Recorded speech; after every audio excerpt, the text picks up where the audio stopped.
excited to have in the studio today with me Melissa Bova. Many of you know Melissa Bova as our Director of Government Affairs, but maybe today you'll learn a few other things about her and the mission of what she's working on. So first, Melissa, and remember, there's a lot of people that watch this that don't get intimately involved with what we do every day. So can't imagine why not. Yeah, I don't know why not either, but so they may get to learn something about you and what we do anyway. So you've been with the PRLA how long now? About 4.5 years now. And how did you get here? I have been doing lobbying work ever since I graduated from college. I actually worked for a state senator, Senator Rafferty, when I was in college. So shout out to Senator Rafferty. So shout out to Senator Rafferty. Yeah. When I was in college, left that, got into contract lobbying, which is what we have contract lobbyists, hated that. Went into nonprofit work working for the Pennsylvania Beer Alliance, which represents the beer wholesalers. Loved the alcohol industry, not just because I love to drink my wine, but just because I thought it's a very intense issue here in Pennsylvania. So I kind of was a two-man shop. There wasn't much to go at the Beer Alliance, so I decided to reach out and see if there are any positions, and PRA at the time was hiring, and here I am. That's great.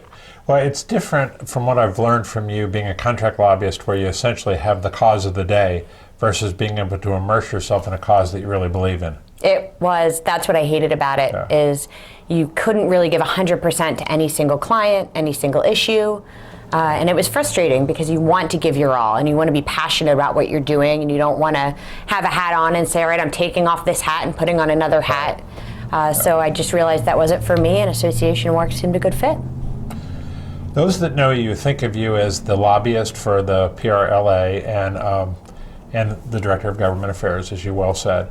How would you describe your role at PRLA? A little bit. I feel like I dabble in everything within the office. I think I work with everybody. I mean, everyone knows me as being up on the Hill, but I'm also here doing all of the research for member questions. I'm PAC fundraising, I'm PEC fundraising, I'm helping with events, I'm attending events.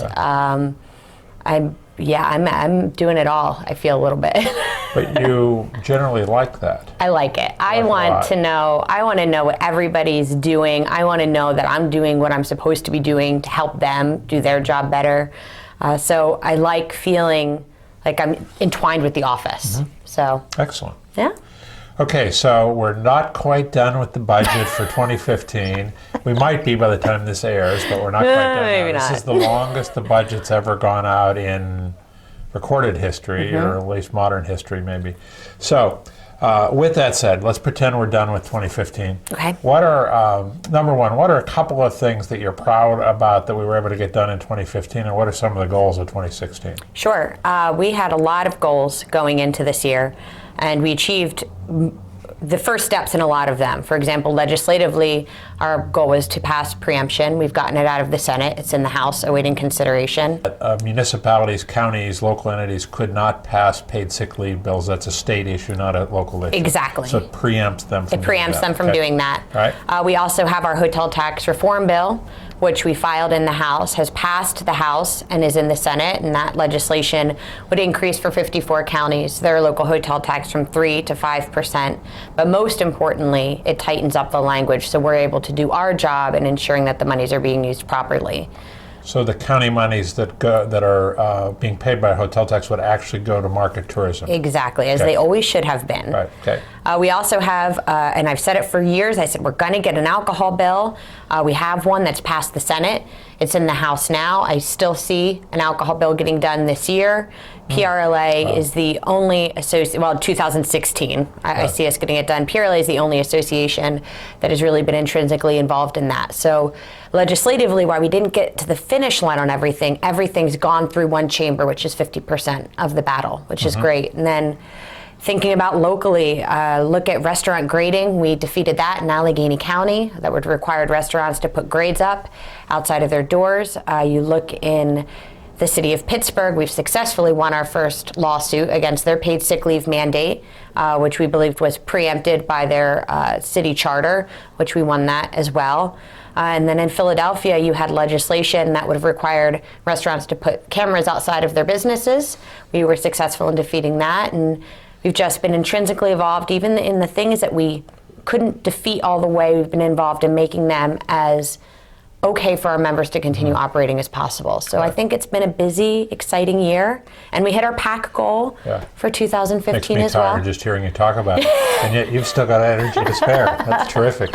Hey, without going into the details of why it is such, one of the things that's happened over the last few years is that we've gone from being an association that focused mostly on state issues to one that has to focus on what I like to call the three-front war, Pittsburgh, Philadelphia, and Harrisburg, because so much legislation is bypassing the states where they can't get things passed that are usually anti-business, and they're going to the cities. Exactly. So it's a whole different perspective now. You're spending much more time in Pittsburgh and Philadelphia than ever. Yes, absolutely. Okay.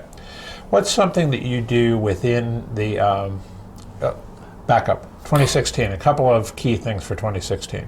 Legislatively, we're going to continue to push, as I said, those past three bills that I mentioned, getting them across the finish line. They're primed. Everybody knows about them. I would say one of the biggest additions we need to be adding to that is tourism funding, statewide tourism funding.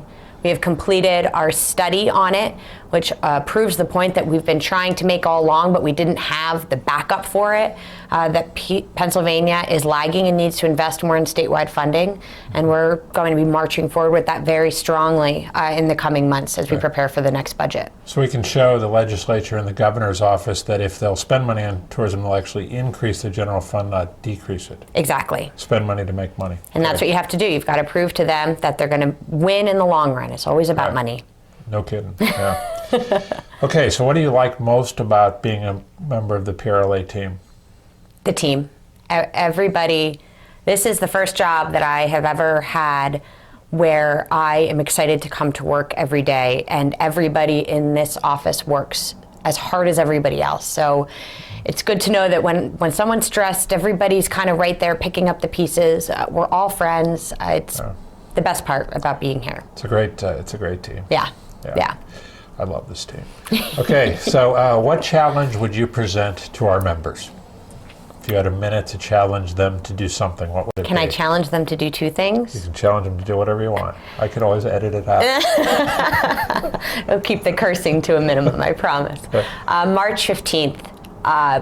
You all should have it on your calendar, but March 15th is our legislative day. I've said it over and over again, this year is an election year. There's going to be some hard votes. There's going to be some hard issues we want to get passed. It's one day to come to Harrisburg and meet with your legislators and come and spend time with the industry and get the voice of the industry out. So please, registration is open. You can register now on our website. Register now so we can get your meeting set up. It's key. And two, relating to the legislature, whether we're happy with them or not, it is an election year, and all 203 members of the House are up for re-election, half of the Senate. We need to raise PAC money. That's those personal donations, and every little bit helps. We're going to be moving forward with a few new incentives this year to try and get you to contribute, but it doesn't matter how little or how much, but we really need to make sure that our voice is loud. There are industries attacking us that have hundreds of thousands of dollars, and we need to make sure we're out there just as strongly as they are. Two great challenges. Thank you. Those are my two. And thank you for coming into the Longstreet Beat studio today. It's been great talking with you. Thank you for having me. I'm sure everyone's about sick of me now. This is what, my third time? I don't think so. And thank you for tuning in to another edition of the Longstreet Beat. I'm John Longstreet. I'll see you again next time.